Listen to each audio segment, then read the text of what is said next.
Pordos.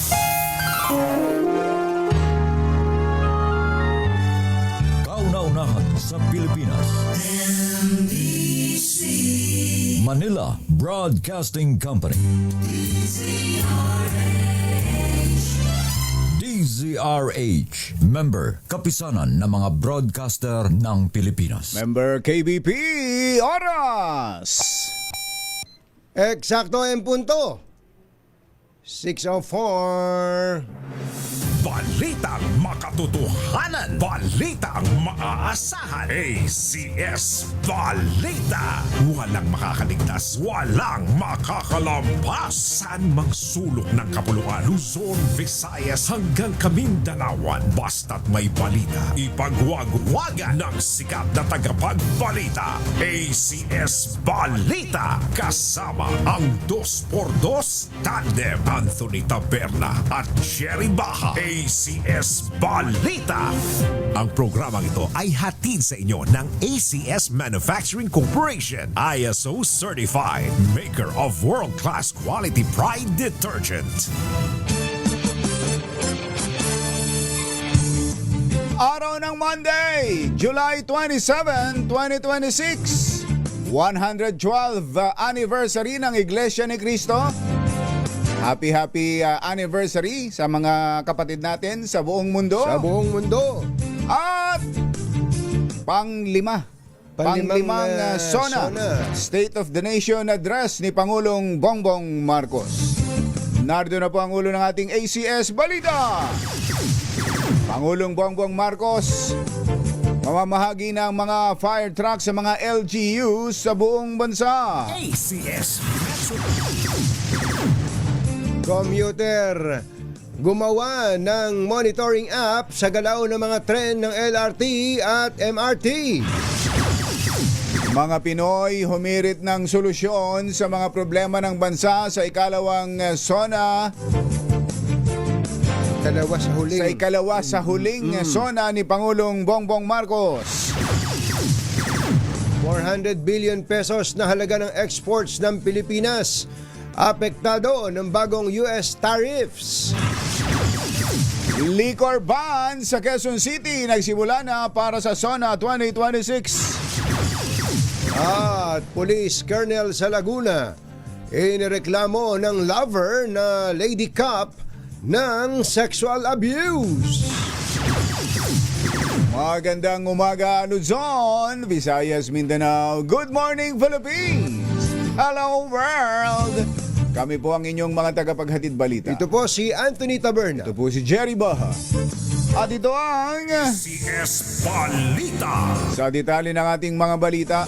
Inanunsyo ni Pangulong Bongbong Marcos ang nalalapit na pamamahagi ng fire truck sa mga local government units sa buong bansa.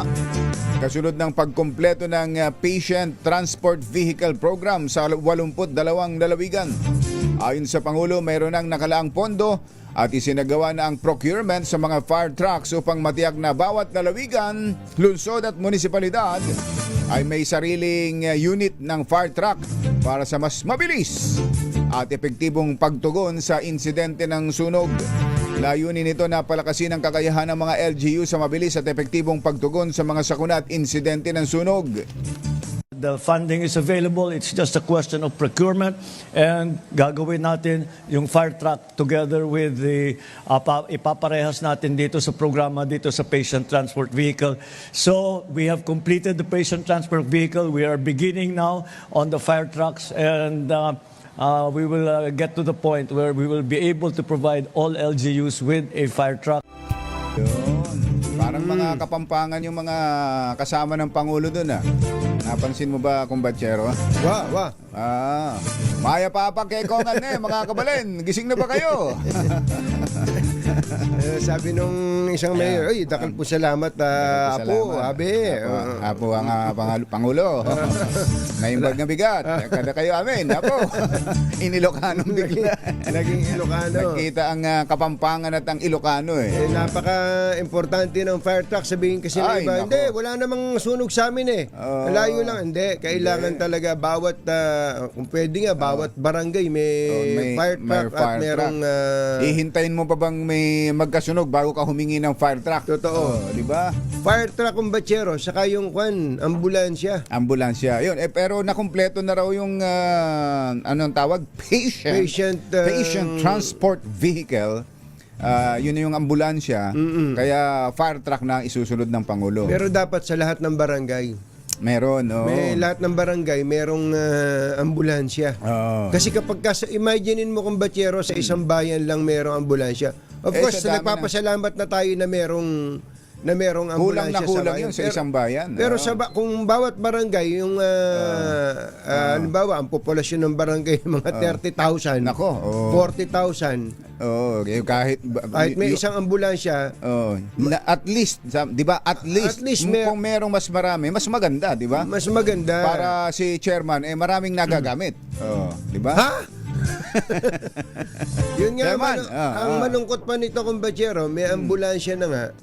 Ano nga ulit? Patient Transport Vehicle. Patient Transport Vehicle, aka ambulansya. Oo. May ambulansya nga, pag kailangan ng pasyente o kamag-anak ng pasyente at nagpunta dun sa barangay, kailangan po. Walang driver eh. Hindi, una may andyan yung ambulansya. Walang driver.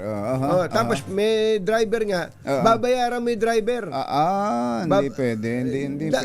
Wala rin. Useless. Useless, kumbatsero. Useless. Kailangan merong serbisyo ang gobyerno.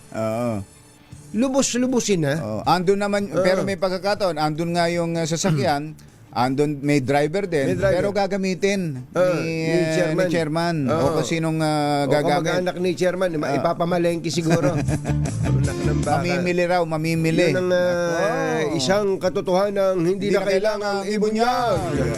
Alas 6:10 ng umaga, isang software engineer mula Cavite ang bumuo ng isang application na naglalayong tulungan ang mga pasahero na masubaybayan ang galaw at operasyon ng mga tren sa LRT at MRT sa Metro Manila. Kagaling. Anong tawag dyan? App. Dinevelop ng 28 anyos na si RJ Cruzem ang train site. Ang pangalan po ng kanyang app ay train site. Anong tawag? Anong tawag doon sa ginawa niya? App. Ayan. Ito pong train site, isang public commuting visibility platform na gagamit ng iba't ibang source inputs kabilang ang user devices at hardware tracker na ilalagay sa mga train set. Ayon kay RJ, nabuo ang ideya matapos ang kanyang karanasan sa paghihintay sa istasyon nang walang alam kung kailan darating yung train. At kung may mga aberya sa operasyon. Kasalukuyang na monitor ng train site ang LRT1, LRT2 at MRT3 at may nakalaan na ring probisyon para sa MRT7. Una kasing sinabi ni DOTR Secretary Banoy Lopez, nabubuksan na ang 12 istasyon ng tren ng MRT7 sa ikalawang quarter ng susunod na taon. Na-excite pala itong si si RJ Cruzem. Kaya gumawa ng app. Pero ngayon medyo down siya.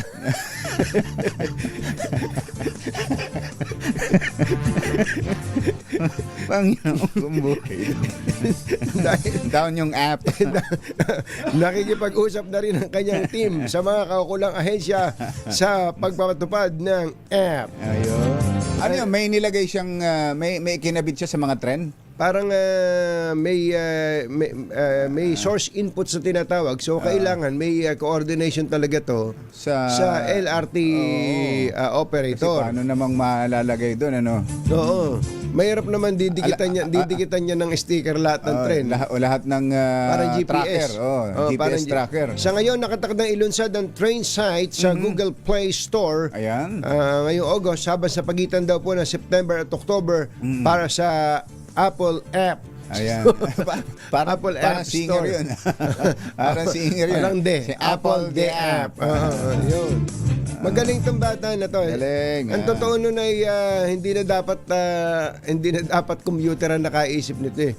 Dapat mismong operator ng MRT.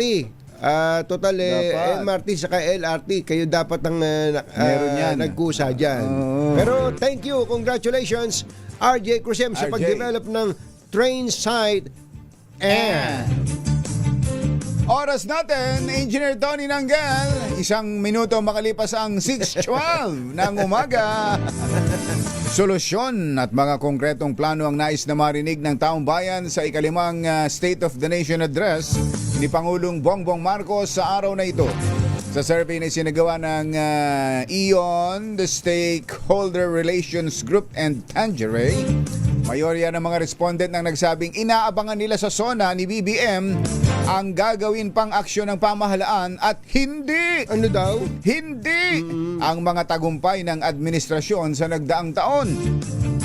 Nasa 48% ang umaasa na maglalatag ang Pangulo ng mga konkretong solusyon sa mga problema ng bansa, habang 36% naman ang nag-aabang sa mga reforma at habang at hakbang ng administrasyon kontra katiwalian.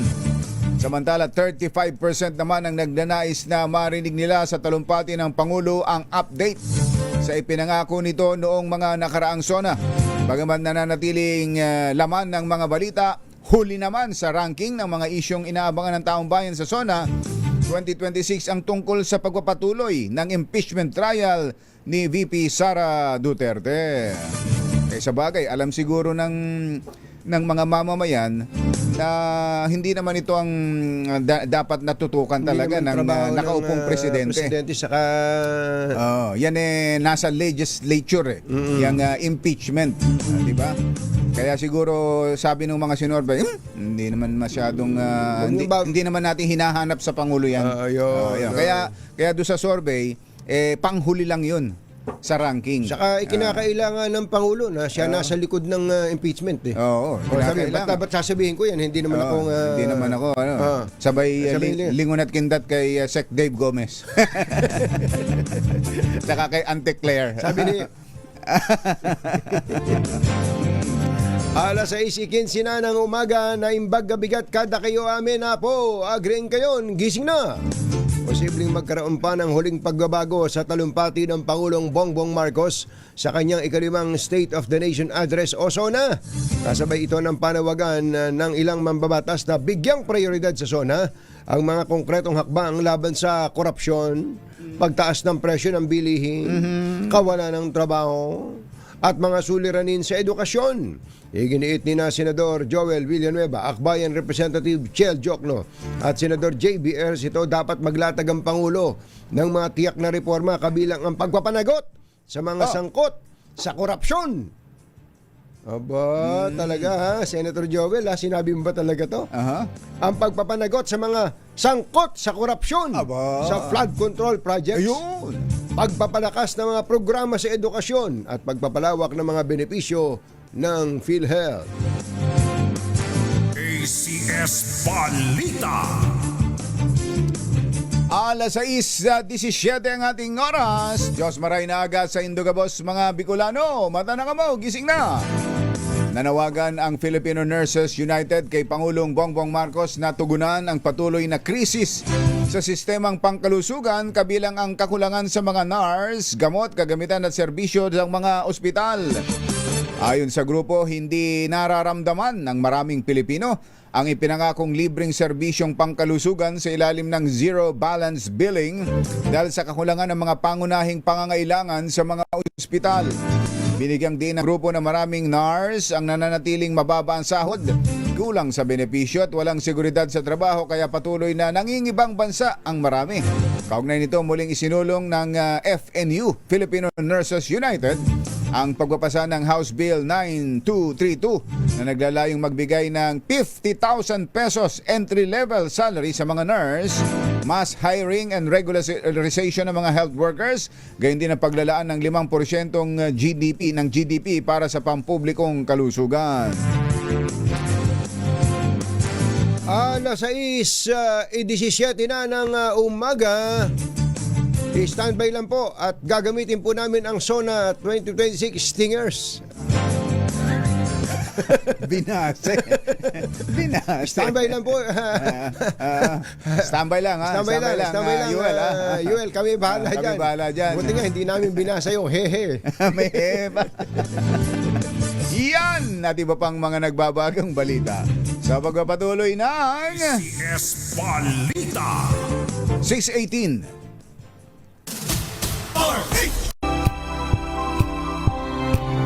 World-class quality Pride detergent.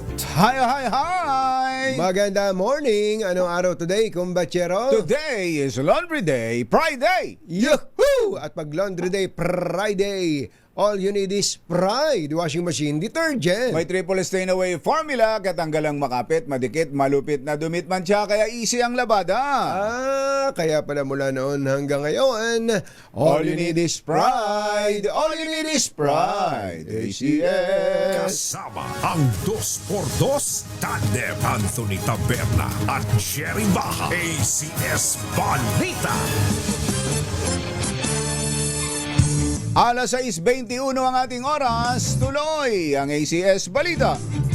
Aabot sa $6.25 billion na halaga ng mga produktong Pinoy ang posibleng maapektuhan sa bagong taripa na 12.5% na ipinataw ng Amerika sa mga inaangkat nitong produkto mula Pilipinas. Batay sa paunang pagtaya ng Department of Trade and Industry, 34.28% ng kabuang Philippine export sa US ang sakop ng dagdag na buwis. Kabilang dito ang leather at travel goods, kasuotan, sapatos at mga laruan. Hindi naman sakop ang semiconductors at iba pang electronic products, automotive at aircraft parts, pati mga produktong agrikultural gaya ng nyog, pinya, saging, mangga at kokwa. Uy, ayos lang pala, Governor Angelina. Helen Tan. Angelina. Angelina. Ang ganda ng pangalan ni Governor Angelina Helen Tan ng Quezon dahil hindi pala sakop ng dagdag na taripa ang kokwa, Kakao. ang kakao. Ayon kay DTI Undersecretary Seferino Rodolfo, hindi pa rin dihado ang Pilipinas sa kabila ng tumaas na taripa dahil may mas malawak anya ang saklaw ng taripa sa ilang karatig nating bansa kagaya ng Indonesia at Malaysia. Epektibo na ngayong araw ang liquor ban sa Quezon City. Ito ay magkaugnayan sa ikalimang sona ng Pangulong Bongbong Marcos na magsisimula mamayang alas 4 ng hapon. Sa executive order na inilabas ni Quezon City Mayor Joy Belmonte, epektibo ang liquor ban simula kagabi alas 12, kaninang madaling araw 12:01 hanggang mamayang alas 6 ng gabi. Kaugnay nito ay bantay sarado ng PNP at QCLGU ang sinumang lalabag sa kautusan. Sona 2026 Adisia Reach Special Coverage. Iyan po ang dahilan kung bakit kami mga nakabarong sa umagang ito mula pa kaninang kay Kong Angel. Oo. Saka sino nga kasama ni Jessica? Jessica. Si Jessica, oo. Dahil kayo na sona ng Pilipiniana, Pangulo. Ayan. Kahit At kayo ang aga nating nakabarong mamaya pa ng zona. alas 4. Kaya Sa bagay, pamisa-misa lang naman natin na isusuot. sayang naman itong ibinigay sa ating barong. Alam mo, itong barong na to napakaganda po sa kalusugan ng barong. Hindi niyo po tayo tatanong pag ikinasuot ng barong, obligado lagi ka na straight body. Ano? Kailangan dahil baka malukot. Alamin na natin ang sitwasyon. Ngayon pa lang, dyan sa mga lugar na may mga nakabarikada na. Hindi, unahin muna natin yung QC, kumbachero. QC Alamin muna natin tayo, ang sitwasyon. Lalo na dyan sa Commonwealth Avenue, yung mga dumadaan dyan, yung mga galing ng Fairview. Yes. Yan, tapos yung mga galing ng North Caloocan. At San Jose del Monte. Napapasok. Bagamat walang pasok sa Quezon City. Sa Quezon City. Tsaka dito sa... Walang pasok sa school. Sa school, tsaka sa Manila, dito sa Manila. Pero alam nyo, maraming mga dumadaan, nakikiraan lang dyan, na galing pa doon, sa Caloocan, doon sa San Jose del Monte. At kutakot-takot yan. Kaya alamin natin ang sitwasyon doon, RH45, Reynador, Calvin Ray! Oy, Jerry, Katunyeng. Yay! Oh! Walang ulan dito ngayon. Medyo nagpakita ang haring araw. Kasi kanina biglang bumuhos yung ulan. Napaka-busy na ngayon dito sa kahabaan nitong Commonwealth Avenue. May mga pulis, may mga bumbero, may mga MMDA at marami mang mga enforcer. Magandang balita ito, Jerry at Katunying, sapagkat katabi ko ngayon ang chief ng Traffic and Transport Management ng Quezon City, ang chief nila na si Dexter Cadinas. Sinabi niya sa akin na hindi isasara itong both sides ng Commonwealth Avenue. Hindi ba ito maapektuhan na mamaya, chief, itong traffic dito sa Commonwealth hanggang alas 4 sa zona mamaya at kung sakaling nandyan na yung mag-arali? Tama po kayo, no? Walang full closure ang northbound ng Commonwealth Avenue. Dahil sa pag-uusap po doon sa mga protesters po natin na nag-apply ng permit, ay 3 lanes ang binigay po sa kanila na pwedeng i-occupy ng ating mga protesters. And meron tayo pang available 3 lanes sa northbound na dadaanan naman ng ating mga motorista. So therefore, dadaanan pa rin yung Commonwealth Avenue. Ito'y taliwas doon sa nabanggit na i-reroute yung ibang mga sasakyan. Kaya ito'y maganda ngayon na nalaman natin at mapakinggan ng ating mga motorista na makakadaan kayo both lanes, both sides nitong Commonwealth Avenue, yung papuntang Fairview at yung papuntang gawin ng Quezon City Hall. Gaano po karami yung forces nyo rito ngayon, sir? Ang Traffic and Transport Management Department, 1,100 po ang aming naka-deploy. Plus yung MMDA at saka yung kapulisan po natin. Andito po din lahat at mga BPS po natin sa Quezon City na matadaanan ng traffic rerouting. At in case na traffic bumigat ang traffic ay naka-alertod din naman po ating mga kapaligiran ng Commonwealth Avenue. Saan, Ray, saan particular na area mag-converge yung mga rallyista, yung ayon sa permit na ibinigay? Sabi nyo, wala naman tayong announcement na enforce yung number code, pero hindi kami, wala sa attention namin, wala sa plano namin na manghuli ng mga number code as of this time dito sa Commonwealth Avenue. Okay, yan po Jerry, Anthony. So far, sa ngayon, mapayapa pa at napakaluwag pa nitong kahaba ng Commonwealth, yung papuntang Batasan at yung papunta dyan sa may Quezon City Hall. Marami ng kapulisan. Libo na nandito. Maraming maraming kapulisan, pero walang monitor si Ray. Ray, narinig mo kami? Reinforcement dito.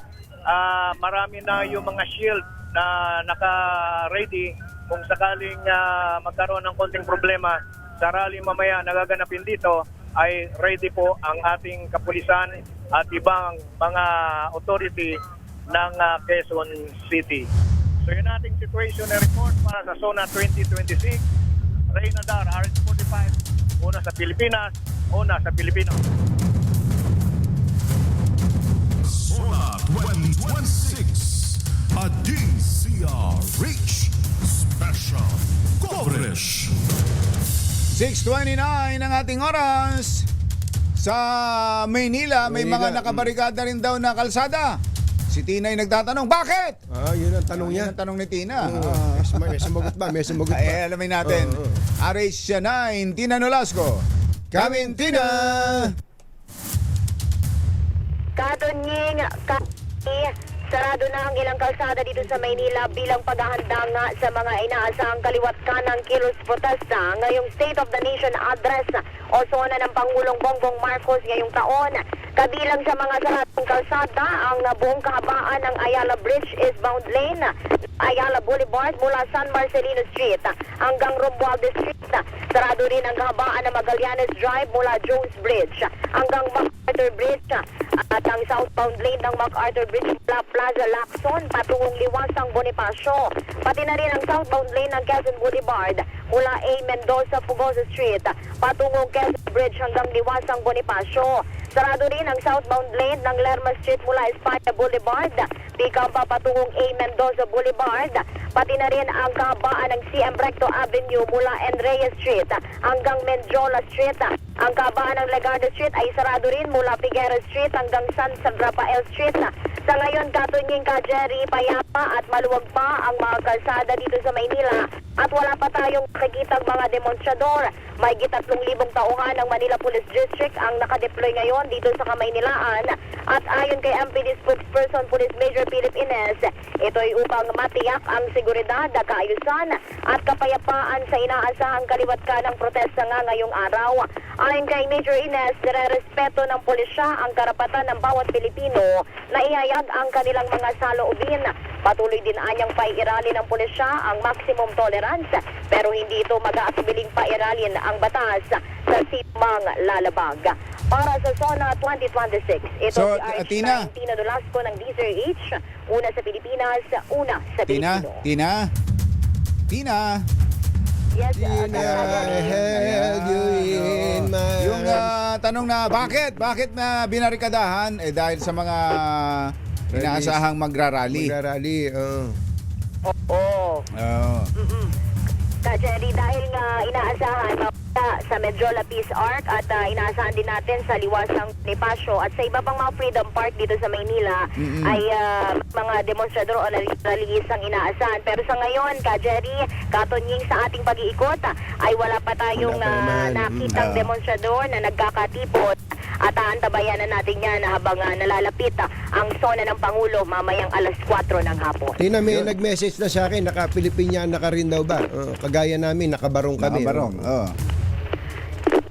Nako, tayo ngayon ay nakahanda para sa bakbakan mamaya sa rally. Naba nila. Kala nila. Kala nila. Kala nila.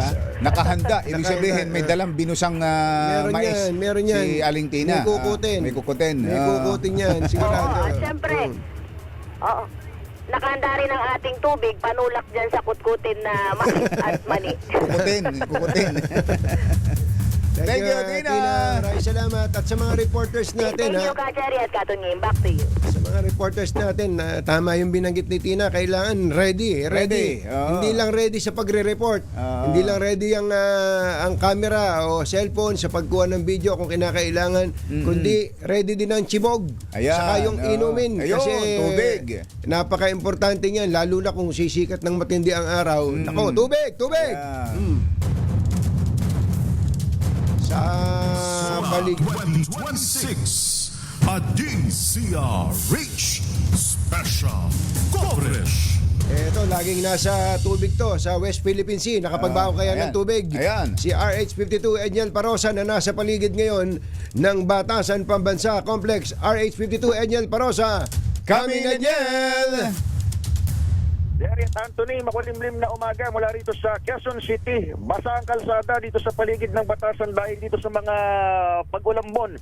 Kaninang madaling araw pero ngayon sumisikat ang haring araw. Ilang oras pa bago itong ikalimang State of the Nation address si Pangulong Bongbong Marcos, mahigpit na itong seguridad sa paligid ng Batasan Pambansa at maging sa papasok mismo ng House of Representatives.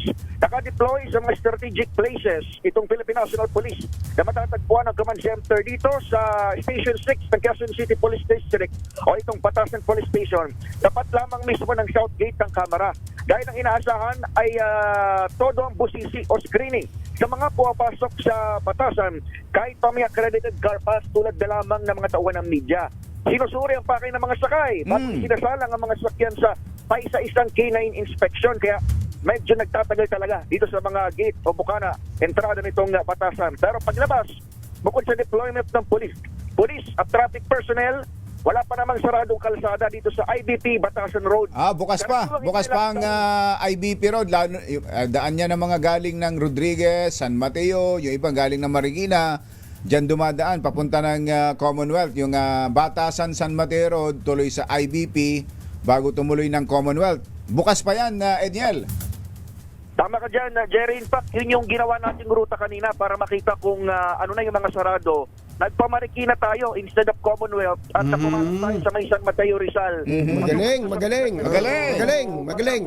At nakita natin, kagaya ng mga videos dyan, malibang doon sa mga karaniwan ng border control points kung tawagin dito sa may tulay at hanggang sa papasok ng Quezon City, wala pang mga sarado. Karaniwang inilalockdown itong bahagi ng kalsada. Ang experience natin over the past 2 years, tuwing mag-alas 3 o alas 4 ng hapon. Oo. Ako yung inaasahang talumpati na ng presidente. Ngunit ngayon, kahit yung mga pampaserong jeepney na binabanggit mo ka, Jerry, lumalabas ng San Mateo Rizal at iba pang mga sasakyan na wala namang official business sa Kamara, nakakabaybay pa dito sa IBP Batasan Road, Patagos, hanggang sa palabas ng Commonwealth Avenue.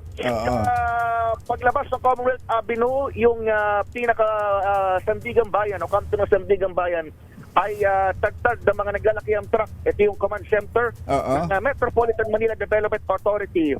Pero wala pa namang disruption sa traffic. Ito ang kanilang monitoring. May advisory ba, Egiel, kung hanggang saan palalapitin ang mga ralista pro o anti-administration? May mga designated areas sila, Jerry at Anthony. Yung bayan o Bago Alyansa Makabayan at San Lakas, actually, 2 permit na meron sila tigisa, pero mukhang isang grupo lamang ito, sabi na NCRPO. Hanggang dito lamang sila sa may bago mag St. Peter Parish Church. Doon pa rin, lagi, Yung pro-government o yung kung tawagin ay Better Brighter Movement. BBM.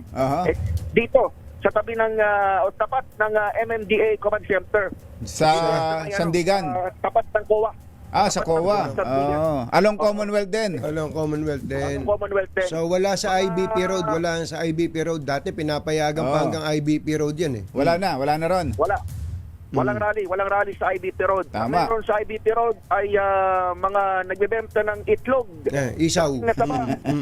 At kami, para dito sa mga dadaan pa rito. Pero maliban dyan, mga polis na dahil yung command center ay nasa IBP Road dito sa may Batasan QCPD Station 6, Jerep Anthony. Sa ngayon ay tuloy-tuloy yung monitoring ng authorities. I understand ay mukhang may inspection na mangyayari ngayon mula sa bahagi ng MMDA, pero so far 6:37 ng umaga wala pang major traffic disruption. Pero mamaya alas 7 ng umaga yung pinaka-abiso ng grupong Bago Alyansa Makabayan na pagsisimula ng kanilang rally. Sila yung unang-una o yung magbubukas ng serye ng mga kilos protesta habang mga alas 9 pa ng umaga. Yung pro-government side o yung Better Brighter Movement, dito yan sa area na mas malapit tayo sa mga oras. Tinan mo nga kalangitan at magbigay ka nga ng pagtaya ng panahon. Ano ba ang inaasahan natin? Forecast. Inaasahan natin sa maghapong ito? Makulimlim pa. Makulimlim pa, Jerry at Anthony. At wala nga yung mga malakas na ulan, pero kanina may mga ulapon. Kaya basa yung kalsada ngayon. Ay, umulan kanina. Northbound lane, patungo ng Fairview. At inaasahan natin na magkakaroon man ng thunderstorms, ready dyan ang mga relays ako sa Kaliman. Okay. So, sa Commonwealth Avenue, kanto ng IBP Batasan Road. Ako, para sa Zona 2026, ako si Edniel Parrosa, Razor Rage. Una sa Pilipinas. Thank you, Edniel. Zona 2026, a DCRH Special Coverage. Naghatid ng kabuuan ng ating ACS Balita. Ito po si Jerry Ito po Baha. naman si Anthony Taberna. Kasama ang 2x2 tandem Anthony Taberna at Jerry Baha. ACS Balita. Ay, kahit zona ng Pangulo, total sabi mo kung ba, Jerry, mamaya pa naman yan. Tuloy ang pamimigay ng pera. So puro kwentuhan muna tayo. Kwentuhan muna tayo. Ano ba gagawin? Ano kaya inaasahan? Ayan, Ano bang gusto nating sabihin niya? Ayan, Tapos pagkatapos naman ng zona, sasabihin, hindi, mali yung sinabi niya na. Ganun naman ang gagawin natin. Yung magiging reaction. Sabihin natin, ganun naman ang lagi natin ginagawa. Tapos bubuskahin natin. Minsan pupurihin natin. Ganun lang. Tapos bibilangin yung palakpak. Ilan yung standing ovation. Ganun lang naman yan. Tapos may mga magrarally. May mga magraraling kontra. Hindi pa naririnig ang pahayag. Kontra na. Meron namang magrarally ng pabor. Hindi pa rin naririnig yung sasabihin. Pumapalakpak na. Ganun talaga. Ganun talaga nangyari sa buhay natin. At paulit-ulit. Paulit-ulit. Sa tagal na namin nagko-cover ni Kumbachero. Ganyan lang. Kaya nga, bakit ba? Dito pa tayo. Ganun din naman. Paulit-ulit lang din naman yan. Pero mamaya may makakausap tayo para sabihin nyo ano ba naman itong dalawan to? Puro ungguyan lang. Humanap nga kayo ng makakausap nyong medyo matino-tino. Kaya nga nakaready na Kumbachero. Yung kakausapin natin mamaya, si Sherwin Alparo. Bukod kay Sherwin, meron tayong makakausap na isang eksperto. Ay, buti naman. Mula sa University of the Philippines. Uy, puputihan mo ha. Saka Dean yan ha. Dean, Diyan sa National College of Public Administration. Ayusin mo. Ayusin natin ang kwelyo natin. Sa mga taga-barangay La Paz, sa Makati, abay, lakasan na ninyo inyong mga radyo, telebisyon, o mga anumang gamit ninyo sa pakikinig, panonood sa DZRH, sa 2x2, para kayo'y swertehin sa araw na ito. Mamimigay pa rin tayo ng pera. Siyempre, kahit pang-5 zona ng Pangulo. At siyempre, inuulit natin ang pagbati natin, Kumbachero, sa mga kapatid natin sa Iglesia ni Cristo sa buong mundo. Sa pagsapit ng ika-112 anibersaryo nito. Ayan. Happy anniversary. Lalo na sa Executive Minister kay Brother Eduardo V. Manalo. Opo. Humahataw sa komentaryo. Asan daw ba yung mamimigay ng pera na yan? Andyan, sa Barangay La Paz, Ready na ba Makati. kayong tanda ng ating word of the day para manalo ka ng DZRH Mini Component? Eto na! Kasama ang Charm Popcorn Purple Eternity, ang ating word of the day ay Estado. Ayan. State. Estado. Ang PBBM's 5th State of the Nation Address. Ayan. Laging minsan may mga pagtatalo dyan. Ano ba yan? Address ba yan? Address. Mamaya magtatanong tayo sa taga-UP. Siyempre, pagka taga-UP, badating yan. Yun lang ang alamin natin. Pagkatapos, wala na. Uwian na. Kung paano ang pagbigkas. Ayan. Yan ba State of the Nation Address o State of the Nation Address? Ayan. Oras po natin. Laki ng problema natin. Engineer Tony Nanggel, hindi na ikaw to. Achi, Mr. Jerome Tang, Lakyam Shop, Dihon, 6:42 ng umaga. Balitang makatotohanan, balitang maaasahan. ACS Balita. Ang programang ito ay hatid sa inyo ng ACS Manufacturing Corporation, ISO certified, maker ng world-class quality Pride detergent. This time check is brought to you by Mahagupit, lumalatay na komentaryo sa Himpapawid. 2x2. Walang takot sa paghimay sa masalimuot na isyu ng bayan. 2x2. Humahataw na mga balita at impormasyon. 2x2. Ating damhin, ating lasapin ang hagupit na 2x2.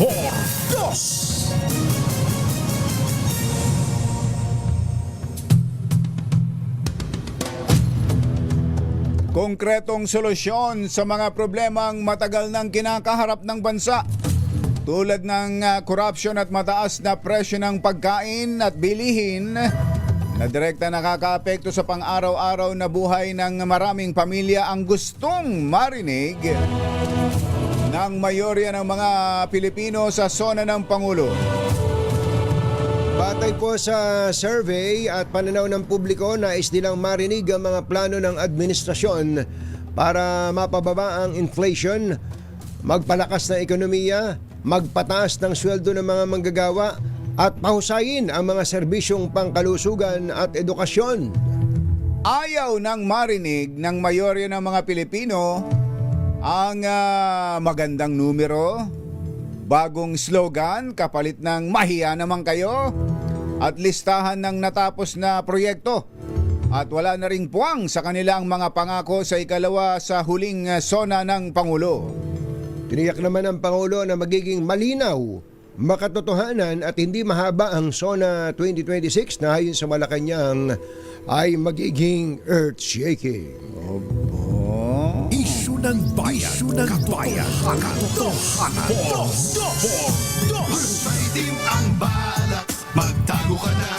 2x2, si Jerry at si Anthony.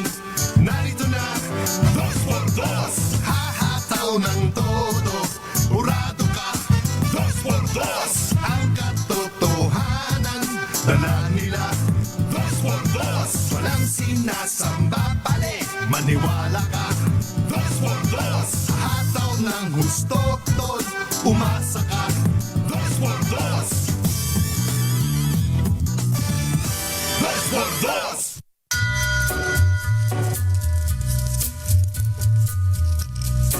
Hi. Maganda morning. Magandang umaga, bayan! Ito po si Jerry Baha. Ito po naman si Anthony Taberna. Muli pong sumasa inyo ang 2x2 sa umagang ito ng Friday! Yahoo! Pero ngayon po yung Monday, July 27, ikalimang sona ng Pangulo. Totoo ba? Totoo ba? Verum est na ayaw na ninyong makarinig ng bagong slogan? Kapalit ng mahiya naman kayo? Parang yung iba nag-aabang kumbatsero eh. May iba, Kung may iba. kung anong ipapalit ng Pangulo doon sa mahiya naman kayo. Ayan. Ayan, ano nga kaya? Meron kaya? At totoo bang ayaw nyo nang makarinig?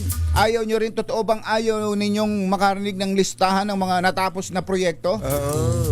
Di ba karaniwan kasi yun? Kasi sa zona, karaniwan yun. Kasi siguro magtanong tayo, kapag kasi sinabing State of the Nation, kalagayan ng bayan, bansa, ng estado, ng bansa, parang talumpati tungkol sa kalagayan ng bayan. ibig o ng sabihin, bansa. yung mga nagawa niya sa Nagawa. nakalipas na doon sa isang taon na ito. At kung ano ang gagawin pa. At anong gagawin pa. Parang yun ang pagkaintindi natin, ha? Kung bakit ginagawa ang SONA. Ang SONA. Kasi reporting to eh. Reporting. Hindi na reporting. pwedeng magsosona ka nang wala kang babanggitin kung anong kasalukuyan mo estado. Kung ano yung mga nagawa mo At na mga nagawa mo at na. gagawin pa. Yun. Kaya nga, kayo ba'y na-survey? Kayo ba'y natanong? Mga textmates, mga text partners. At ang sabi mga problemang matagal nang kinakaharap ng bansa tulad ng corruption. Talaga yan. Isa yan. Numero 1 yan. At yung concern ng mga Pilipino na may kinalaman sa sikmura. Yan, number 1 yan eh. Presyo ng mga pangunahing bilihin. Dapat, pero ngayon, corruption ang number 1. Nauna yung corruption eh. Ibig sabihin, ganun katindi talaga. Meron kayang meron yung hinahanap natin kumbatsero, yung follow up, yung follow through ng Pangulo sa kanyang pagbubunya na ginawa do sa kanyang nakaraang SONA. Kakausap po tayo ng isang eksperto. Ngayon na ba, Paringet, o ikaw muna? Hindi, ngayon na kasi kanina pa siya. Kanina pa to eh. Kanina pa. Huwag na daw muna yung commercial. Sabi ni Yuel, paano ba? Mag-jack and point muna kayo ni Yuel. Mother, jack and point kayo. Hindi. Unahin na natin. Dahil ito ay Dean and Associate Professor ng University of the Philippines, National College of Public Administration and Governance ng UP Diliman, Concurrent Director for Research and Creative Work of the UP Resilience Institute. Ayan. Si Dean Christopher Berse. Ayan, Dean, magandang morning! Si Ka Jerry at si Ka Tunying po ito. Magandang morning din, Jerry and Katunyeng. Napakabata niyo naman para maging Dean. Dean. Mukha lang. Ang unang-unang tanong po namin, ayan. Ito Yung una. Napakatagal na po kasi namin tong pinag-iisipan at mabuti na lang isang eksperto. Isang pantas pagdating isang po sa wika ang ating kakausapin. Ano po ba ang tama? State of the Nation Address o State of the Nation Address? Ayan. Una-una, hindi ako pantas sa wika. Tingin ko sa ordinaryong Pilipino, parang ano na lang yan butt of joke na lang natin, di ba? Pero sa totoo lang, wala na siguro halos pagkakaiba sa ating mga ordinary. So hindi nyo kami kagagalitan, Dean, kung sinabi namin kapag binanggit namin State of the Nation Address. Hindi nyo kami kagagalitan. Okay lang yan. Okay lang. Ayun niya yung Opo. Okay, narinig niyo po yung entrada namin. Ito po bahagi ng mga laman ng pahigan din ngayon tungkol sa mga surveys, mga opinion surveys na nagtatanong sa ating bayan kung ano ba ang gusto nilang marinig sa sona ng Pangulo? Ang kapansin-pansin dito, ang number one na binabanggit na ng tao, corruption, ano? Yung fight against corruption. Dati, alam naman ng tao na may corruption at malala na rin ang corruption, pero Dati number 3 lang yun eh. Number 3 o number 4 yan eh. Anong sa inyo ina-attribute po ito? Bagamat sabi nga nila baka naman impertinent question na yun, pero kayo po ang eksperto. Sa inyo ina-attribute itong ganitong resulta ng survey? Well, unang-una kasi ito din yung pumutok ng nakaraang taon, di ba? Hanggang ngayon, no, ito talaga yung pinag-uusapan na issue, no, sa bayan natin. So I think it's not surprising na yun yung gustong marinig din talaga ng mga tao. Lalo na si Pangulo din mismo ang nag-open up tungkol sa usapin na to, di ba? Sa mahiya kayo na sona niya last year. So I think that's expected. Na dapat siguro makapagbigay siya ng report card, I would say. Kung ano na ba ang nangyari dito sa corruption na crusade na inumpisa kanya last year. No? Kasi alam naman natin lahat na tama kayo, matagal na yan, nandyan na yan. Kaya lang, yun nga, nagkaroon siya ng limelight, no, sa SONA last year. So I think yun din yung isa sa mga natural na aasahan ng mga tao sa kanya. Pero ayaw na daw do sa survey, sabi ayaw na ng slogan.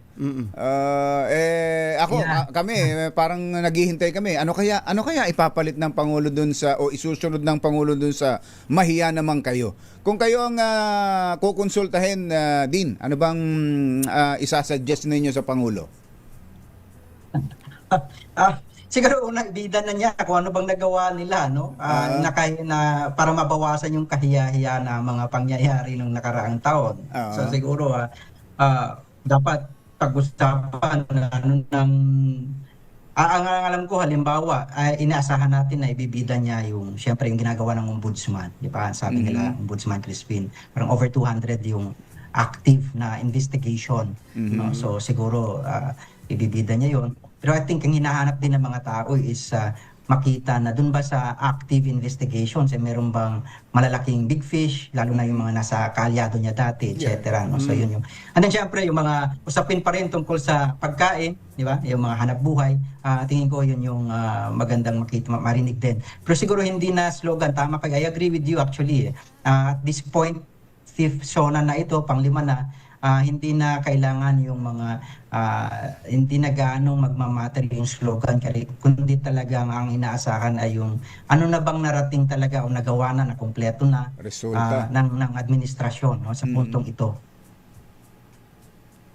Ayun, yung resulta, pero meron bang tatanggapin ng ang tao? Ngayon po kasi, ewan ko kung naririnig nyo. Hindi, ang pinapakulong nyo naman, mga kalaban nyo eh. Ang pinapakulong nyo naman, ay mga kritiko o very critical sa administrasyon o nasa kabilang bakod.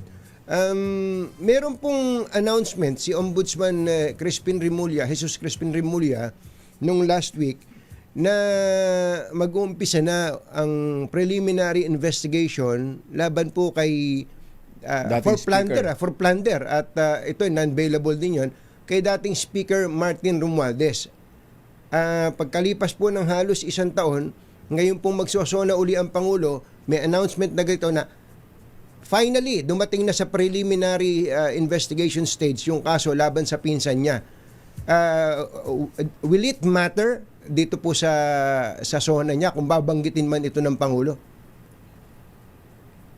Well, tingin ko babanggitin nila yan kasi nga yan ang inaasahan din, no? Kasi ang perception talaga in the past years is that tama kayo, no? Yung mga hindi kaalyado ang madalas, di ba? Ang karamihan actually, no, ng mga nasampahan na ng kaso o umusad yung kaso ng mas mabilis. So I think makakaapekto yan in the sense na makikita ng mga tao kahit paano kung gaano kaseryoso. Although yun nga, the general perception at this stage is that mabagal yung naging proseso. Kasi ang critical sa mga ganitong, lalo na sa usapin ng accountability, no, kailangan mabilis at ang proseso at malinaw kung saan ba pupunta yung pagkakaso, no? Kasi the longer na it takes to file cases, the longer the investigation takes, mas lalong magkakaroon ng distrust, no? Magkakaroon ng mga tanong, syempre, ang mga taong bayan, kung gaano ba talaga kaseryoso, no, ang ating administrasyon para labanan ng korupsyon. Yun talaga, ano? Yun talagang inaabangan eh. Kumbaga sa buong SONA, yun ang pinakabida. Pero sa SONA, karaniwan kasi sa SONA din, syempre yung state of the nation, parang ang hirap namang mag-SONA nang hindi ka magbabanggit ng iba pang mga accomplishments, mga projects na nagawa ng administrasyon. Bakit sa tingin nyo sa ngayon hindi na ganun ka-excited ang mga Pilipino sa ganung parte ng SONA? Well, tingin ko papanggitin, excited pa rin naman siguro, no? Siguro meron lang hahanapin yung mga tao doon sa issue ng corruption, no? Tingin ko, well, andyan pa rin kasi ang problema ng ekonomiya, 'di ba? Parang bumaba yung ating economic, yung GDP growth natin, no?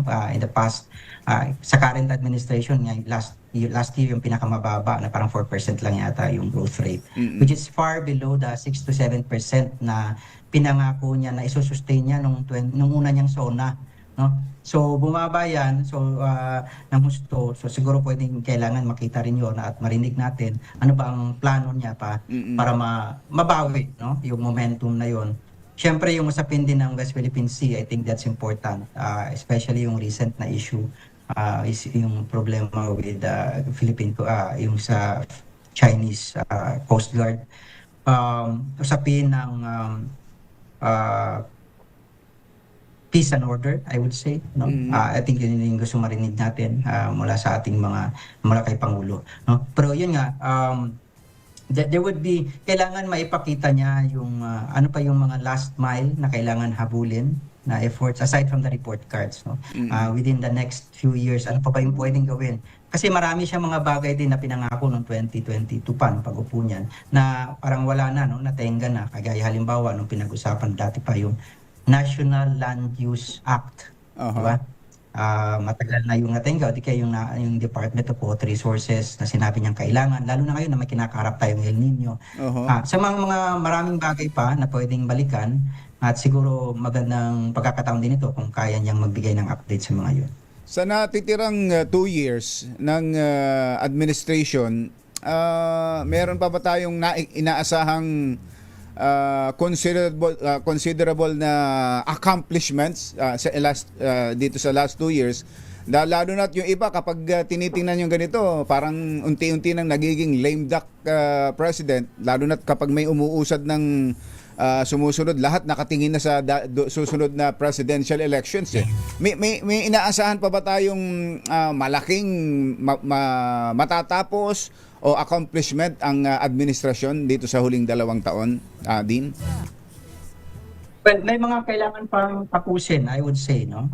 Pero siguro we might be surprised, 'di ba? Halimbawa, paano pag yung usapin ng anti-political dynasty. Isang malaking issue 'yan na I think interesado rin ang taong bayan, no? Ngayon, pwede niya tayong biglain at sabihin niya, okay, ito na talaga yung last na kumaga legacy na iiwanan niya, no? Pwede rin ganyan. Ang pwede pang siyempre kailangan matapos pa on the side of the internal na ito, no, operations of the government, yung tinatawag natin na optimization, yung government reorganization. I think naumpisahan na yan since last year. And importante na matapos ito at magawa niya ito yung pwedeng gawin, no, within the remaining years, no, to optimize yung performance, yung public service delivery ng gobyerno. I think yun yung pwede nating asahan. Kala ko sasabihin nyo, baka i-announce ng Pangulo, ako na ang huling Marcos na uupo. Wala nang Marcos na tatakbo sa 2028. Parang ganun eh. No? Matatalo niya pag nangyari yun. Talo yung mahiya kayo, di ba? Pag ganun yung pronouncement. Tingin nyo, pagka ganun ang sinabi niya, Ito nang wala nang Marcos, meaning Marcos sa pamilya niya, yung immediate family. Kasi baka magreklamo si Amy eh. Wag mo ako isama diyan, no? Baka sabihin niya, wala nang Marcos sa pamilya ko. At least sa immediate family, natatakbo uli sa susunod na mga halalan. Tingin niyo malakas 'yon? Yeah. Malakas yun, no? Sabi ko nga, that can be a legacy defining, no? Kung moment, kung talagang may sagawa niya yan in the remaining years of his administration. Malaking bagay yan. Paano naman si Kong Sandro? Siyempre yun. Yun nga. Kaya nga sabi, baka magreklamo din. Baka magreklamo din si... Kaya nga, ganun talaga. Siya tatay. Sacrifice. Siya tatay. Magsasacrifice, di ba? Ito po, last na lang. Sa mga... buong nakalipas na taon na to, kahit in fairness sa Pangulo, may mga efforts naman siyang ginagawa. Kita naman natin kung paano siya magtrabaho araw-araw. Tanungin natin ang Malacanang press corps at mismo mga taga-kabinete kung paano siya magtrabaho. However, ang pinakamalaking problema yata ng Pangulo, trust eh. Ang trust ng taong bayan ay mababa. Kahit gaano kaganda ginagawa ng Pangulo, nagdududa ang tao. Kung ano ba ang motibo niya rito, totoo ba to, paniniwalaan ba to, nagdodobo, halimbawa sa impeachment. Sabi niya, wala akong kinalaman sa impeachment, ayoko na impeachment. Pero ang galaw naman niya at ng mga kaalyado niya, ng anak niya, ng lahat, in support of the impeachment of the Vice President. Ang tanong, ano po ang pwede pang gawin ng Pangulo para makabawi dito sa distrust ng maraming mamamayan sa kanya?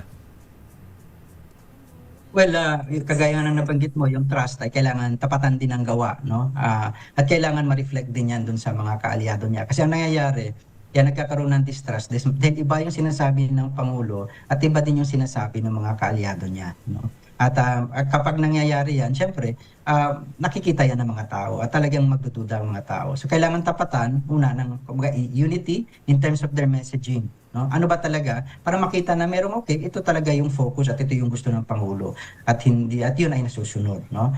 So, yung sa messaging dapat ay hindi magkakaiba yung kanilang posisyon sa iba-ibang issue, no? Sa impeachment, etc. and so on.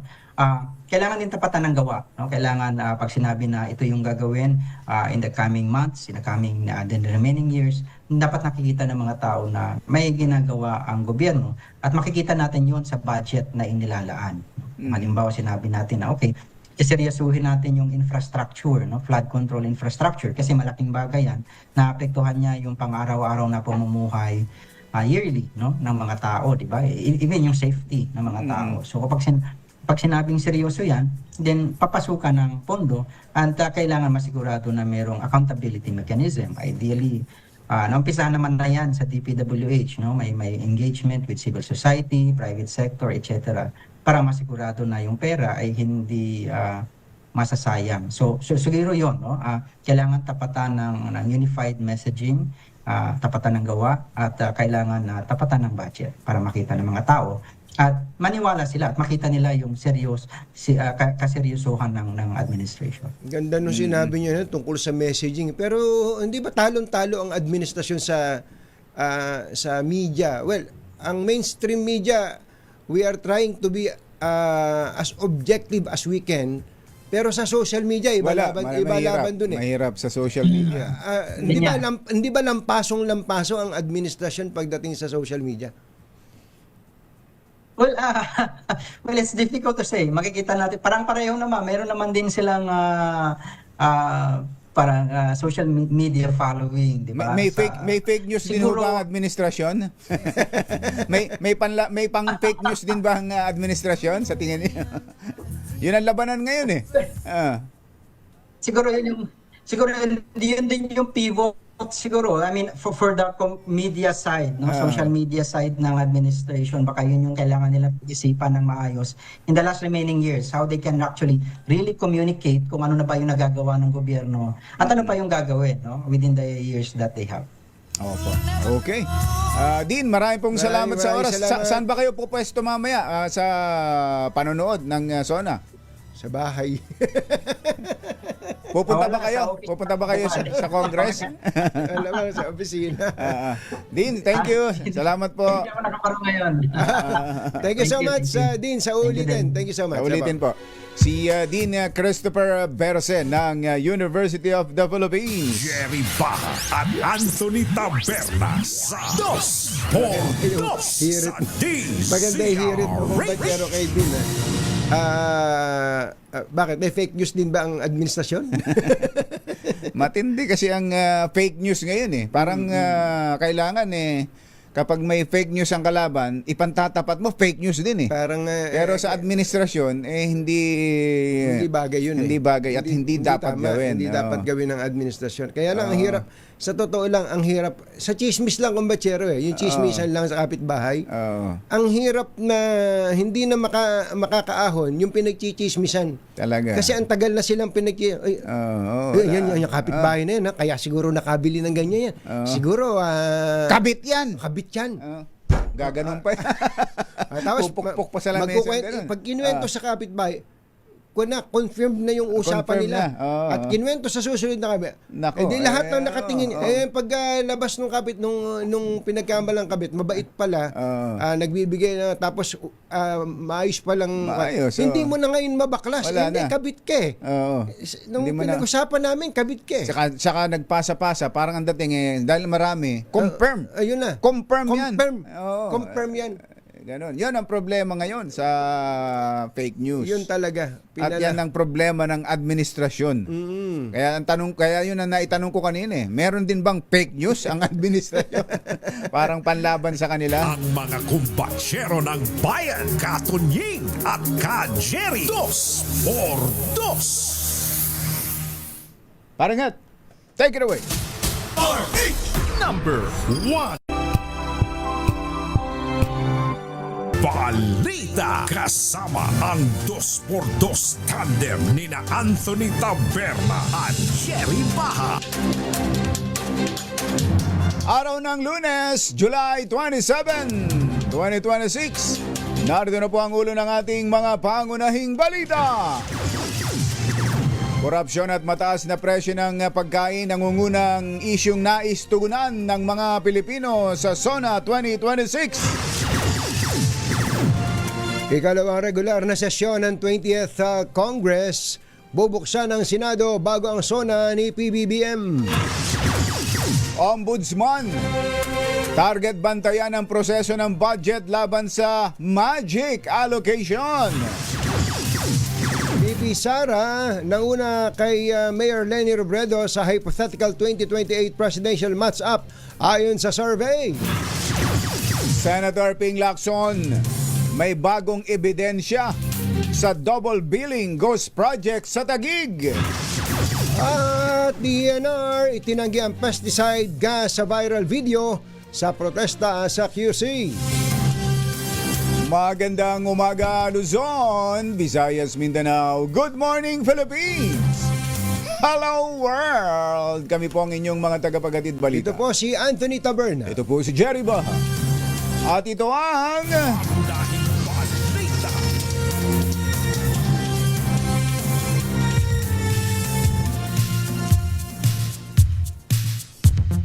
bago ang detalye ng mga balita at ang report ng ating mga RH reporters. Mamigay muna tayo ng pera dahil may nanalo na! Tumutok sa DZRH at manalo ng isang 1,000 pesos sa Malacash promo kasama ang Charm Popcorn Purple Eternity. Sharon, go go go! Anthony, Jerry, handa na nga ang lahat para sa State of the Nanay address ngayong umaga. Dahil tong si Nanay, eto, nakbihis pa ng puting damit para sa kanyang State of the Nanay address. Anong gusto niyo sabihin sa Presidente? State po. Ha? Gusto ko sa Presidente na sana kaming mga senior, hindi man kami umasa sa konting social pension. Gusto po namin, sir, na meron man lang po kaming kahit na mapapasukan na konting Hanap buhay. Hanap buhay. Makapagtrabaho pa ang mga seniors. Yan, Lalo na't malalakas pa. Malalakas pa. Nanay, ilang taon na po Ilang kayo? taon na ba? 68 po, sir. Aba, Hindi halata. Hindi halata. Hindi halata. Parang 67 lang. Oo nga. Ano ba yung ID na yan? Ba't may ID si nanay? Si nanay ay miyembro ng ano po ito, tupad? Opo, Tupad. 15 days po. Tupad. Kaya ito po, kahit anong ginagawa niyo kaya po pa dyan? naman. Ano po ginagawa niyo? Sumama po ako. Ano po? Nagwawalis po kami sa kalsada, sir. Meron pa Pero pala yung walis. konting Meron pa oras. pala. Opo. Ilang oras po yun? 2 oras po. 2 oras sa loob ng 15 araw. Opo. Opo. Magkano po ang sweldo sa isang araw? Sir, ang ano po sa amin is sa 15 days, bibigyan po kami ng 11,025 pesos. Bakit may butal po? Hindi po ba kanyan? Hindi po ba magkano po ba talaga ang usapan diyan? Yung walang bawas muna, yung walang bawas.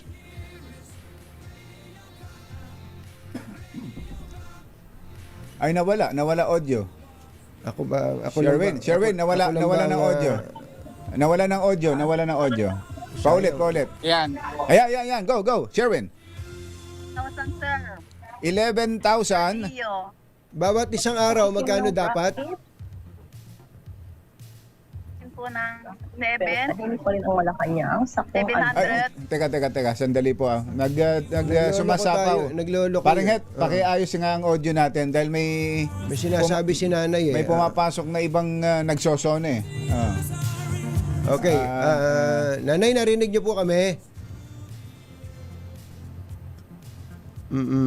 Ano pangalan niyo, nanay? Ayan. Adoracion de Vera po. Ayun, si Nanay Adoracion, pumasok na ha.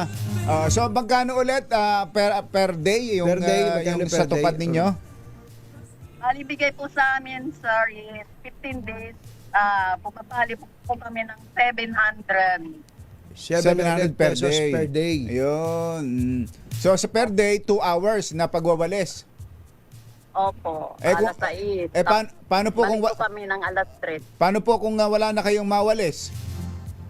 Problema yun. Magkalat na lang wala ulit po. Sa bahay kasi 15 araw lang po ang bigay sa amin. Pero kung Di ba niyuyugyug yung mga puno? Hindi naman. Hindi naman. Yung mga dahon, Ikaw tapos naman, mawawalis. Sherwin.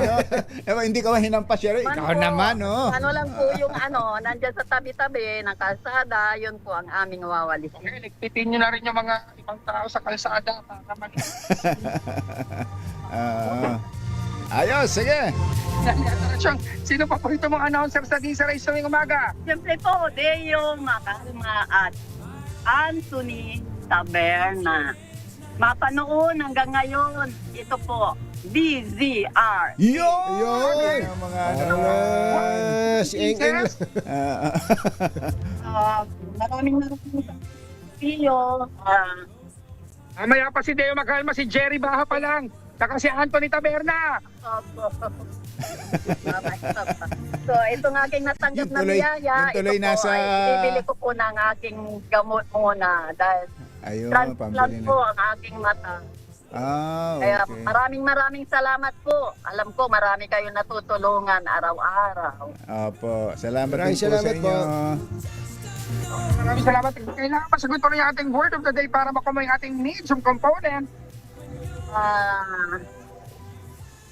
Stay. Yun, Steg. Mabutit na alala. Dahil dyan meron kang yun ang sinabi needs, yung kanina. component sa Astron. Ayan na, alagang Astron, yung alagang pangalan. maasahan. At syempre, bangong kablut natin ng damit ng inyong mga damit kapag ginamitan ng Charm Popcorn Purple Eternity, isang libong bulaklak na bango. Amoy sa Charm Popcorn Purple Eternity at meron ka rin DZRH T-shirt, kaya pinakabago DZRH T-shirt Plus. Meron ka rin grocery mula sa ECF at DZRH. Ano mo masasabi mo, Naning Adorasyon? Maraming salamat po sa inyo at aking ipinapadalangin ito na sana darating ng araw na makakamit ko ang DZRH. Lalong-lalo na po ito, yung aking transistor is nagkrug-krug na. Ito na, may kapalit na. Ayun, may kapalit na. Thank you very Salamat much. po, Nanay Salamat Adorasyon. at syempre sa mga nais manalo ng 1,000 pieces lagi tumutok sa DZRH. Baka na sa sunod dating winner sa DZRH Mahal Cash promo kasama ang Charm Purple Eternity, RH number 6, serving Bata Alfaro Teaser H, una sa Pilipinas, una sa Pilipino. Thank you, Sherwin!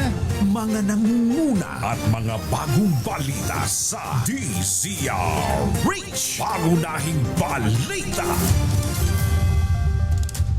7:26 ang ating oras. Nakapila pa ang ating mga komersyal. Pero unahin natin ang RH reporters. Yun munang Host. laging kasama ng Pangulo. Yan. Laging kasama ng Pangulo para patikimin tayo. Ano bang mga nasilip niyang nag-practice kahapon. sinulat ng Pangulo sa kanya at narinig nila sa practice nung habang nagpa-practice ang Pangulo. Mamaya papasadahan din natin ang sitwasyon diyan sa QC, Kongreso mismo. sa Kongreso, sa Senado at iba pa. Iba pa. Ayan. RH14, Let Narciso, Come in Let!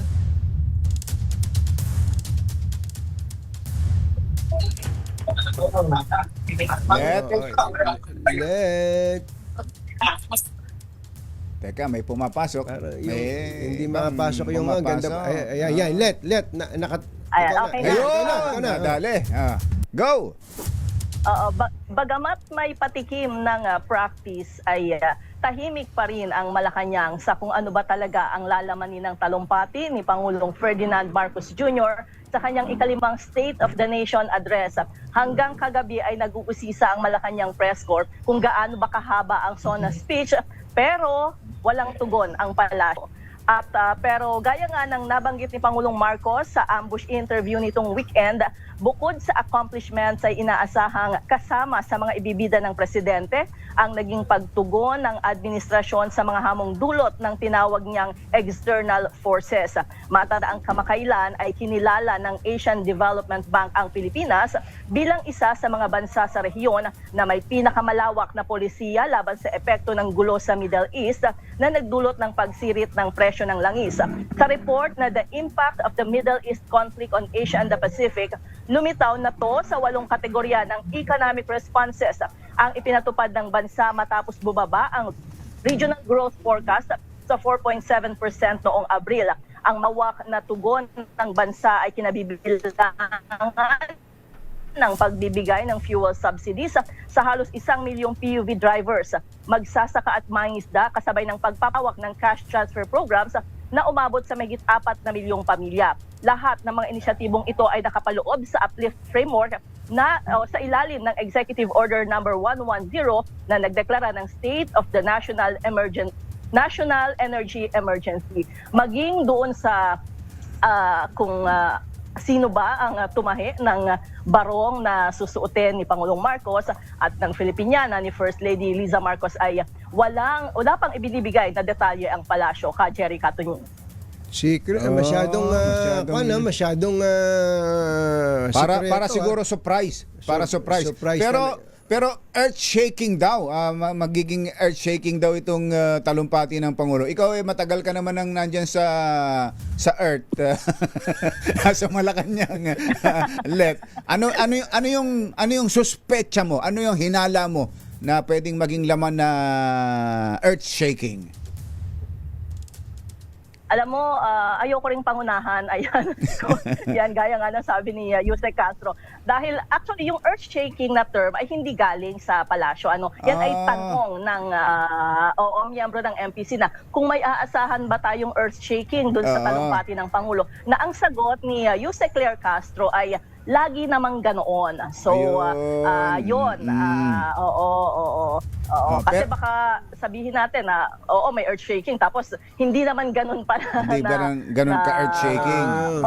Saka yung earth-shaking, depende sa nakikinig yan eh. Depende sa nakikinig. Pero may nag-message sa atin, taas daw ng headroom mo. Oo nga pinacheck ko nga kanina, okay na daw eh. Taas daw. Mas malaki daw ang exposure ng puno eh. Pinapakita yung puno. Anyway, hintayin namin yung mga update Let sa pag-monitor mo sa kaalawan ng Pangulong Bongbong Marcos. Thank you! Thank you! Para sa SONA 2026, ito si Let Narciso ng DZRH. Una sa Pilipinas, una sa Pilipino. Thank you, Let! Standby, Milk Regunan, Val Gonzalez, Giselle Regaport. Sino pa? Lahat na. Pasok Sino ba? natin. Edniel Parosa. Edniel. Tina Nolasco. Edwin Duque. Ayan. At iba pa. Kung sino-sino pa. Pangunahing balita. Kumbachero, ano yung sinasabi mo tungkol sa good news ng GSIS? Ako na naman ang... Di ba? Natanong. Binubulong mo sa akin Ikaw, kanina ikaw, Bubulong-bulong ka Tapos ngayon ayaw mo sabihin. Ako ba yun? Yung may magandang balita, yung ba sinasabi mo magandang balita? Para sa mga pensioners baka mo. Kaya ano ba yun? GSIS. At saka yung mga government employees. Yes. Ay, kagaling naman.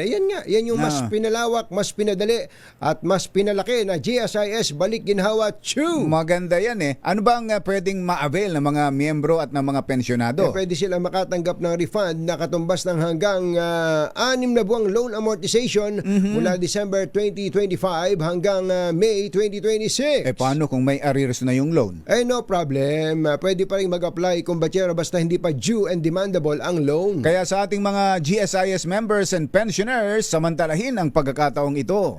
Mag-apply sa GSIS Balik Ginhawa 2 gamit ang GSIS Touch app. Mas malaking ginhawa ang hatid ng GSIS para sa inyo. Mga nangunguna at mga bagong balita sa DZRH. Pangunahing balita. Upang sugpuin ang lumalalang kaso ng illegal online gaming sa bansa at protektahan ng mga manlalaro laban dito, inilunsad po ng Philippine Amusement and Gaming Corporation ang PAGCOR Guarantee website. Maaaring i-check ng publiko ang nasabing website kung lisensyado at lehitimo ang isang online gaming site bago sila maglaro o magbayad. Regular na ina-update ang website at may direktang link ito sa mga lisensyadong gaming platforms. Sinabi ni PAGCOR Chairman and CEO Al Tenco, matutulungan ito ang publiko na makaiwas sa panlilinlang habang pinoprotektahan ang kanilang karapatan bilang manlalaro. Paalala ni Chairman Tenco na maging mapanuri sa bawat online gaming activity na sasalihan sapagkat dumarami ang mga reklamo hinggil sa mga illegal gaming sites na hindi nagbabayad ng panalo. Ang website po ay pagcor.ph/PAGCOR Guarantee.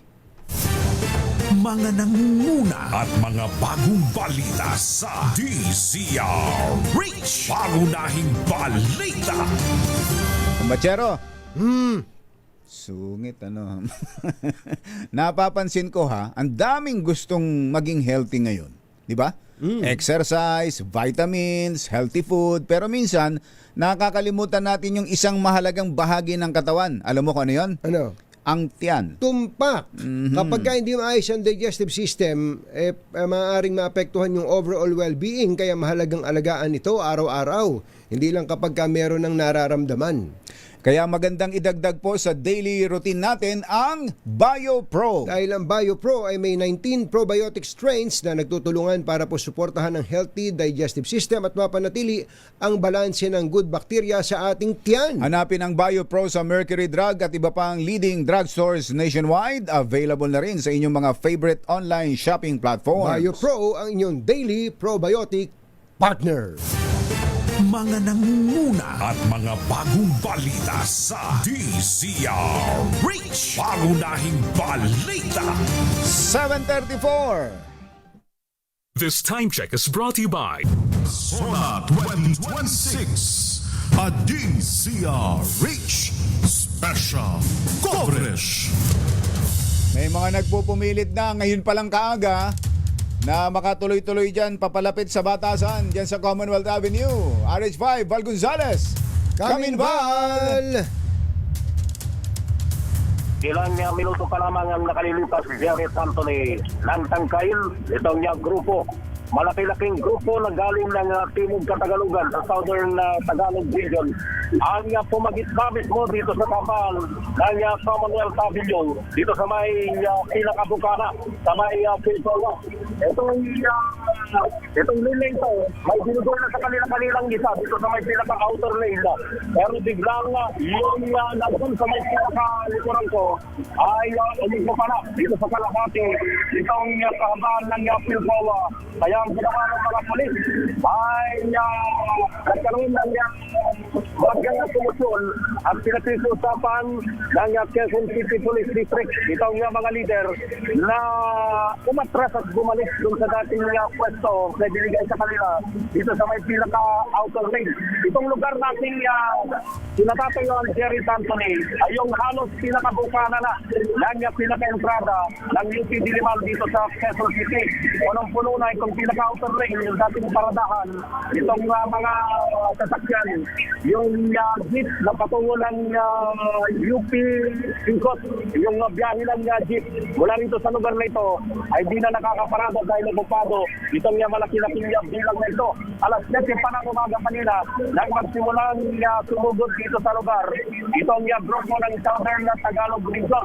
Ito yung grupo Jerry Anthony na nagpalipas ng magdamag dito sa loob mismo ng UP Diliman na compound. Dito sila nagpalipas ng magdamag. Itong caravan ng Southern Tagalog na kahapon ay sumugod dito sa bahagi ng Department of Environment and Natural Resources. Ngayong umagang ito, ang kausap ko kanina yung kanilang leader, isang oras lang silang mananatili nito at pagkatapos ng kanilang programa dito sa lugar na ito, ay tutulak na sila patungo dyan sa bahagi kung saan man sila abutin dito sa may bahagi ng Commonwealth, patungo dyan sa may IBC Road. Kung sila ay mapapayagan pa ng malapit-lapit bilang ng puwersa ng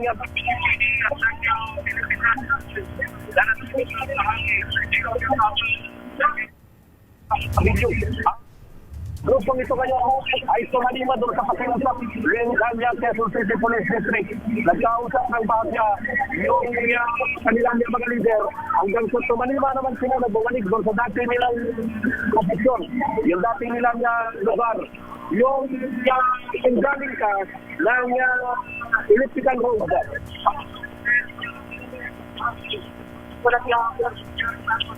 Ay nawawala. Ayan.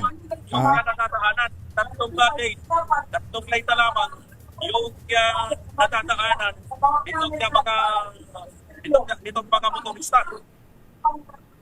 Dahil nga doon sa malaking bilang ito, yung mga ibang kasamahan ng mga ito ay nasa nilang darating dito sa lugar na ito bago naman sila tulunang pagtuko dyan sa bahagi Kamara de Representante dyan sa bahagi ng IBC Road, sila ay makakarating pa hanggang sa lugar na yun. So, yan yung pinaka... Val, tinitingnan namin ang sitwasyon dito. So may mga nakakadaan pa. Okay naman, maraming sasakyan na yan yung lane na papunta ng IBP Road, ng Batasan. Yan bang likod mo na yan? Pilco ba yata ito?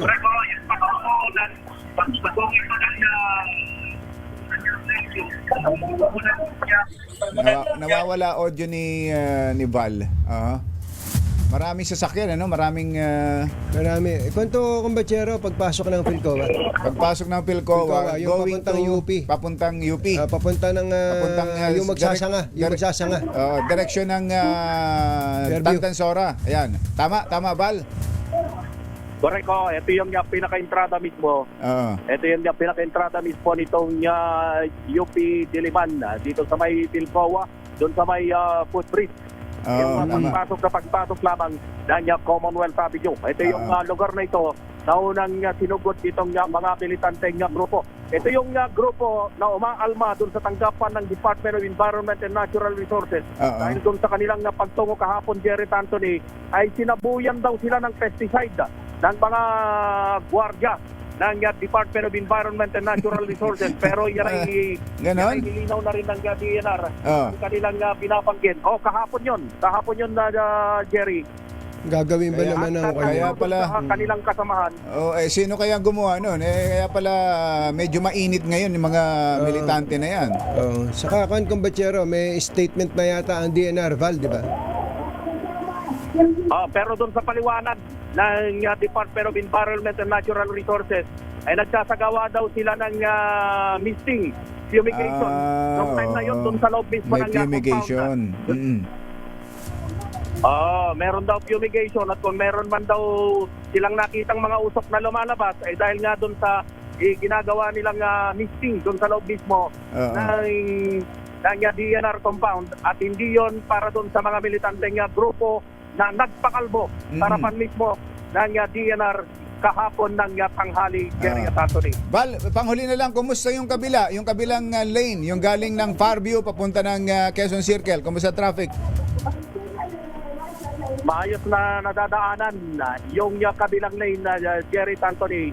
Dahil itong lugar lang na ito nakakonsentrate, itong malaki-laking grupong ito na kanilang okupadong linya ng Commonwealth Avenue eastbound o yung patungo ng Fairview ay nasa 3 hanggang 4 na vehicle lane yung kanilang okupado ngayong oras na ito. Sa ngayon ay nagsasagawa ng programa itong grupo at kung matatandaan ng ating mga kababayan dito sa lugar na ito nung halos ganitong oras nung nakalipas na taong SONA ni Pangulong BBM ay dito sila nagsunog ng FPG nitong si Pangulong Ferdinand Bongbong Marcos Jr. Kaya naman yung konsentrasyon ng Quezon City Police District ay naglagay ng malaki-laking bilang dito sa lugar na ito para tiyakin na hindi sila makapagsusunog dahil bawal ito sa mga umiiral na mga batas. Mula rito sa kapan ng Commonwealth Avenue dito sa Pilcoa para sa SONA 2026. Ako si Val Gonzales, DJ una sa Pilipinas, una sa Pilipino. Thank you, Val. Nakikinig pala sa ating kumbatsero, yung kabe-birthday lang na Sino? si Director Bobby Mailig. Ay, Director. nag-birthday si Director Bobby Mahilig, hindi man lang nangumbida. Yun nga ang Director, sinasabi niya. Ba't ka naman ganyan, Ang ginawa na lang, Director? mailig na lang siyang makinig sa Dos por Dos dahil retired na eh. Retired na. Laban tayo Director dyan, Bobby Mahilig. Director Bobby. Bobby. At ngayong araw na to ay birthday din, kumbatsero, ni Undersecretary Aray Perez ng Department of Agriculture. Yusek Yusek Aray, Aray, happy birthday. At muli po, happy 112th anniversary sa Iglesia ni Cristo. Si Mark Johnson Nulod ay nagbe-birthday pala. Happy birthday, Mark Johnson. Binabati ka ng iyong daddy na si Chris Nulod. Ayan, tsaka si Kuya Nonong, Ariel Barros. Happy birthday, Chief. Si General Kuya Nonong, General Chris Olaso, kumbatsero, ay birthday din. nakatutok sa atin at nakikibati din Birthday? sa INC. Si Kuya Chris. Tsaka Chris. magka-birthday pala si Kuya Nonong, tsaka si Jeremiah Barros, anak ni Professor Ngayon mismo? Alex Barros. Oo. Bati na mo Ngayon nga mismo. naman. At si S. Ralph Lim ng Hikari Essentials, S. Ralph. Skin Essentials, ay birthday din. Happy birthday, Ralph. Puntahan natin ang loob ng Kongreso, Ayan na. kumbatsero. Oo. Ang Secretary General ng House of Representatives ay nasa linya po natin, si At spotting na spotting ano panama na SecGen ngayon sa kanya. Talaga. RH12 Milky Regunan, come in Milky!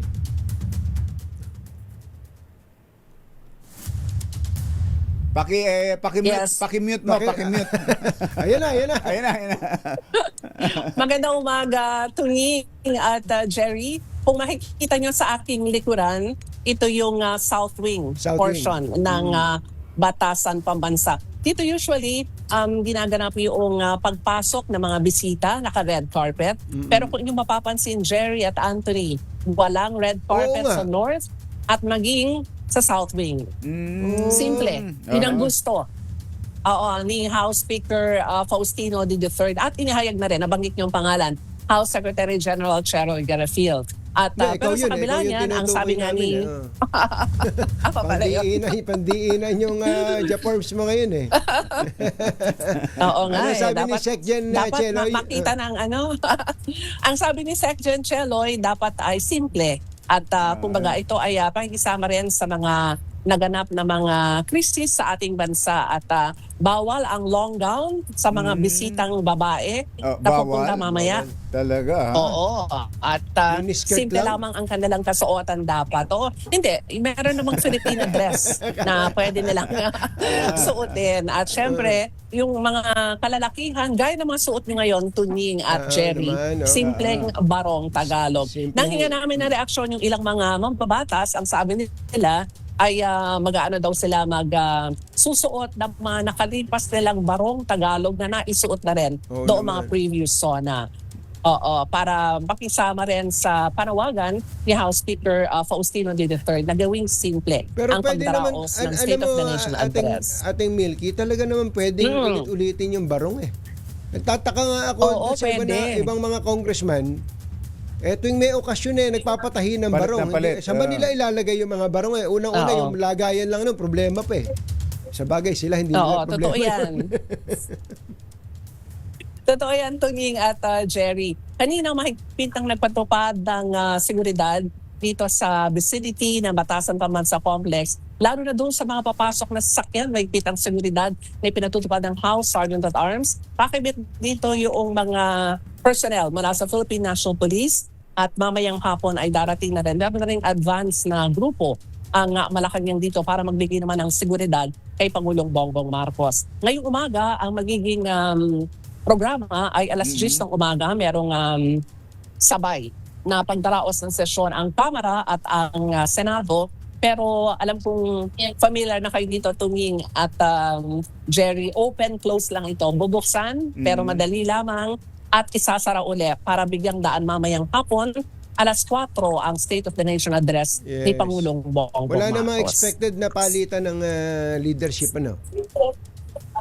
Wala naman kasi lagi na lamang nasasabi na baka daw magkaroon ng change of leadership. Pero matagal na rin si House Speaker D sa kanyang posisyon at ang sabi nga niya ay siya ay mahikipagtulungan sa liderato naman ni Senate President Win Gatchalian para ma-focus at maiusad yung mga panukalang batas na natitira ng Marcos administration. Pero yung si Mika Swansing daw papalitan na as Appropriations Committee Chairman. Wala akong balita pa nga doon, Tunying, pero malalaman natin yung pag nagsimula na yung budget deliberations. Kasi after ng SONA ay gagawin naman ngayon ang pagtalakay sa 2027 General Appropriations Act. Ito ay dadaan sa House Committee on Appropriations at malalaman natin yan kung si Congresswoman Micaela Swansing pa rin ang siya magiging chairperson. Sa SONA mismo, Milky, wala bang pagbabago sa oras? Baka kasi 7, total ready naman ang lahat. Gawin na natin. Alas 11 na umaga. Mag-SONA na tayo. Para wala na uwian. May lakad ka, Jerry? May lakad si Jerry alas 11. Required ba na hapon yan? Required bang alas 4 talaga? Hindi ko alam pero nasa ating yatang saligang batas na alas 4 ng hapon ang SONA. Hindi lang ako sigurado pero sa mga nakalipas natin mga coverage kayo rin talagang alas 4 ng hapon ginaganap ang SONA. At umaga yung joint session naman ng dalawang kapulungan. Asa Malacanang na lang yung Pangulo tapos andyan din lang kayo tapos alas 4 din niya gawin. Pwede ba? Naka-zoom, via Zoom na lang? Pwede.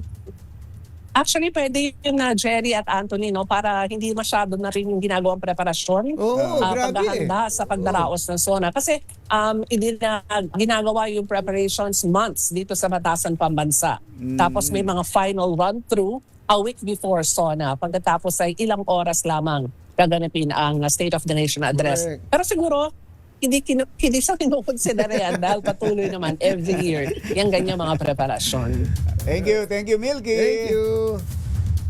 Maraming salamat. Magandang umaga, Tunying at Jerry para sa SONA 2026. Ako si Milky Regunan, una sa Pilipinas, una sa Pilipinas. Pero alam mo, kumbachero, natatawa lang tayo. Yung mga tanong na yun, tanong ng ating mga kababayan yun Pwede bang ang SONA, hindi lang kay Pangulong Bongbong Marcos pati sa mga susunod, pwede bang doon na lang sa Malacanang mag-originate yung broadcast?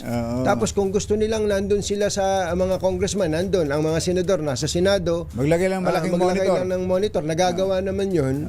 Tapos kung gusto nilang makitang palakpakan, magpalakpakan din sila.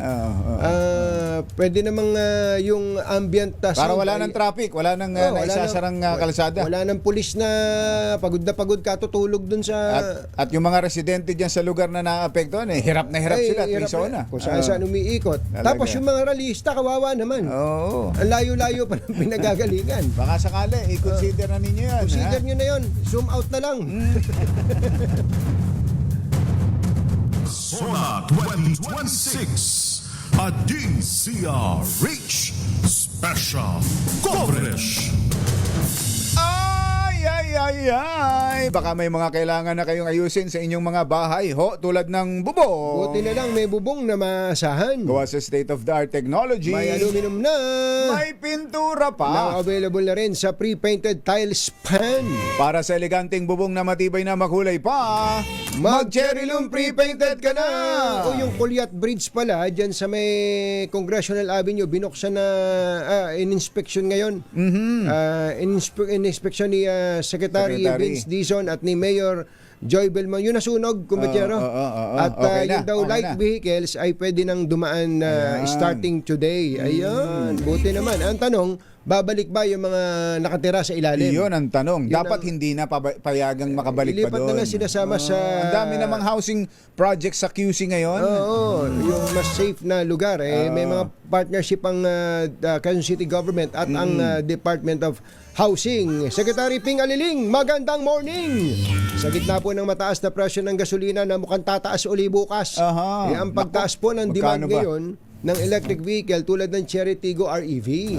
Ang Cherry Tiggo REV ay isang 7-seater plug-in hybrid electric vehicle o PHEV na nakapagtala ng best-in-class fuel efficiency rating na 84.28 kilometers per liter of gasoline equivalent matapos ang fuel eco run na isinagawa ng Department of Energy noong 2025. Nauna po ang Tiggo REV sa mga sasakyang sinuri sa mga kategoryang plug-in hybrid, diesel at gasoline.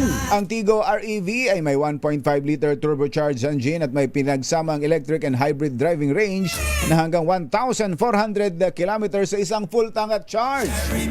Oy, Kuya Banoy Lopez, sa halagang 1,578,000 pesos, pwede ka nang magkaroon ng reliable at matipid na 7-seater SUV. Ayan. Ang Cherry Tiggo REV at ano pa hinihintay nyo? I-test drive na yan! Test drive na yan. Paring Het, take it away! This time check is brought to you by ACS Manufacturing Corporation.